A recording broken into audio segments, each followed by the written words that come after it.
guys, assalamualaikum warahmatullahi wabarakatuh. Jumpa lagi di channel aku guys. Gimana kabar kalian? Semoga kita sehat selalu ya guys.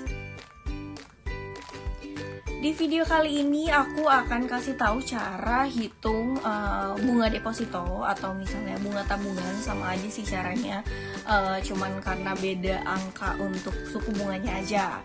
Dan lagi aku mau ajak kalian biar uang yang kalian simpan di tabungan itu bisa berkembang atau bekerja. Jadi nggak diam di situ aja, misalnya nominal 10.000 ya udah 10.000 aja gitu. Sebelum jauh kita hitung deposito, apa sih pengertian dari deposito? Deposito adalah simpanan berjangka dan itu bisa dicairkan dengan jangka waktu tertentu. Misalnya teman-teman ikut deposito dengan jangka waktu 1 bulan. Berarti pencairan depositonya itu hanya bisa dicairkan di bulan berikutnya di tanggal yang sama.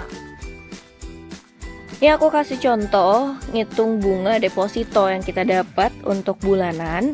Misalnya nih saldo kita berapa atau dana deposito kita berapa dikali suku bunga yang berlaku, kemudian total hari dalam 1 bulan dibagi total 1 tahun 365 hari kali 80%. Jadi 80% itu persentase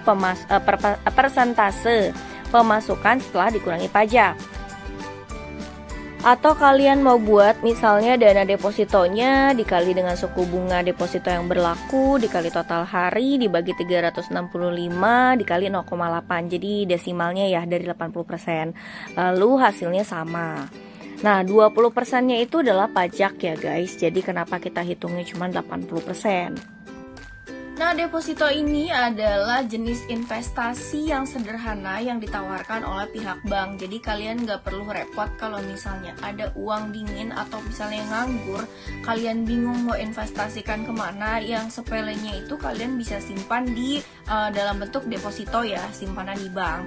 Nah, untuk jangka waktunya sendiri, deposito itu adalah 1 bulan, 2 bulan, 3 bulan, 4 bulan, 6 bulan, bahkan ada yang sampai dengan 24 bulan.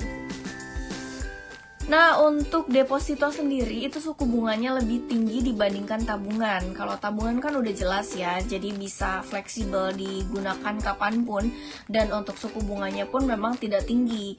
Jadi kayak sekedar ya udah numpang lewat aja, bunganya pun 0,1% mungkin ya sampai dengan 1%. Tapi biasanya suku bunga dengan 1% itu biasanya harus ada yang strata saldo di atas sekian gitu, tergantung dari jenis beda-beda bank ya.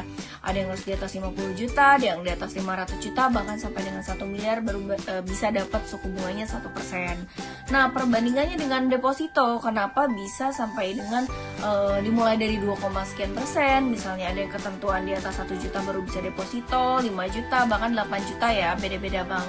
Nah, itu hanya bisa dicairkan sesuai dengan jangka waktu tertentu. Misalnya teman-teman ikut yang 1 bulan, 2 bulan, 3 bulan, atau ya berapa bulan lah.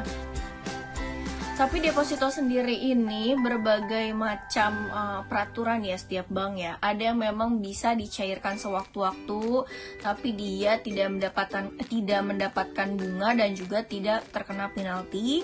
Ada juga yang memang bank konvensional menerapkan bisa dicairkan sewaktu-waktu, tapi ada hitungan penalti, misalnya 0,5%, ada yang 0,1%, dan itu ada terhitung penalti dan juga bunga. Jadi memang peraturannya beda-beda ya. Sebenarnya rata-rata sebagian besar itu bisa dicairkan kapanpun, cuman peraturannya itu ada yang memang kena penalti kah ataukah enggak, atau memang ada bank yang menerapkan tidak bisa dicairkan sewaktu-waktu, tapi pada saat kita buatnya perpanjang otomatis kita bisa rubah sebelum jatuh tempo jadi di non-aro atau tidak diperpanjang. Cocok buat kita nih kalau memang kita belum paham terkait dengan investasi reksadana, atau misalnya kita mau kelola uang main di saham, kripto, dan lain-lain.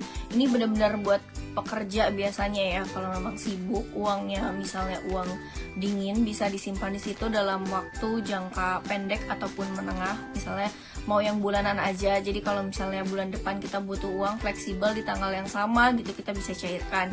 Dan juga lebih aman, dan suku bunganya udah tahu tetap nih dari 1 bulan tersebut itu udah pasti kan, misalnya 4,25%, berarti kan 1 bulan udah sesuai.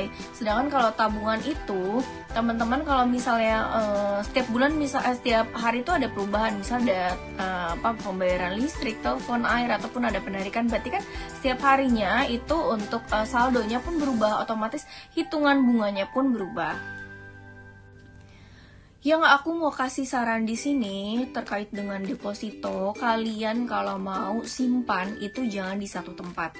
Misalnya teman-teman punya bank konvensional, itu misalnya di satu tempat gitu, misalnya 2 miliar, 3 miliar gitu. Aku saranin sih lebih baik di beberapa bank yang memang yang terpercaya, konvensional, atau misalnya mau syariah gitu, terserah. Nah itu dipisah-pisah gitu sesuai dengan kebutuhan kalian. Dan lagi kalau misalnya kalian memang Gen Z biasanya rata-rata punya rekening bank digital ya. Nah itu disesuaikan, kalaupun memang suku bunganya tinggi, kalau bisa jangan terlalu lama juga ya, karena memang LPS hanya menjamin sampai dengan 2 miliar dan suku bunganya itu 4,25%. Nah, saran aku buat kalian yang mau buka deposito, misalnya di bank konven syariah, atau misalnya kalian mau buka melalui bank digital, coba dicek dulu di Google bank mana yang sekiranya keuangannya bagus, misalnya tidak mengalami kerugian. Kebanyakan kan Gen Z bukanya digital ya, dengan suku bunga yang menurut aku bersaing. Coba dilihat misalnya contohnya ya, aku kasih contoh bisa salah satunya Cbank. Cbank itu punya grupnya Shopee ya. Di belakang di belakang Cbank tuh udah pasti banyak orang yang pakai Shopee kan. Berarti kan keuangannya bagus, dan juga ada perusahaan lain yang selain Shopee, aku juga kurang hafal sih grup mana aja. Yang jelas kalian pilih-pilih dulu sebelum menentukan bunganya gede nih, bisa sampai dengan 7%. Jadi kita mikirnya bukan karena suku bunganya tinggi ngembangin uang, tapi juga dari segi keamanan kita pikirin.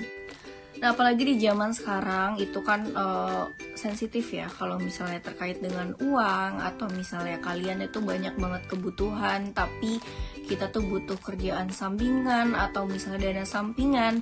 Nah, dari uang yang kita punya atau dana yang ada itu bisa kita kelola. Nah, ini kali ini aku bahasnya cuma deposito ya, dan kalian bisa nanti bandingkan misalnya kalian simpan di tabungan atau deposito. Kalian kalau misalnya udah lebih paham nabung emas ya silahkan gitu, cuman ini yang lebih fleksibel dan kalian memang belum sempat kemana-mana, bagi orang yang sibuk gitu kan, gak ada waktu nih buat mikirin cara ngembangin uang. Itu paling gampang ya di deposito menurut aku ya.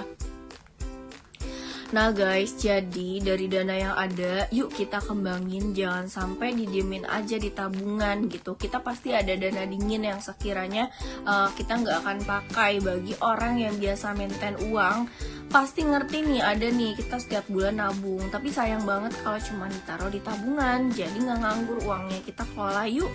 Bagi yang memang udah paham reksadanya monggo, tapi kali ini aku bahas terkait dengan deposito. Nah, buat teman-teman yang sudah nonton video ini atau bagi teman-teman yang udah lebih paham, makasih banyak yang sudah nonton. Semoga kita sehat selalu ya.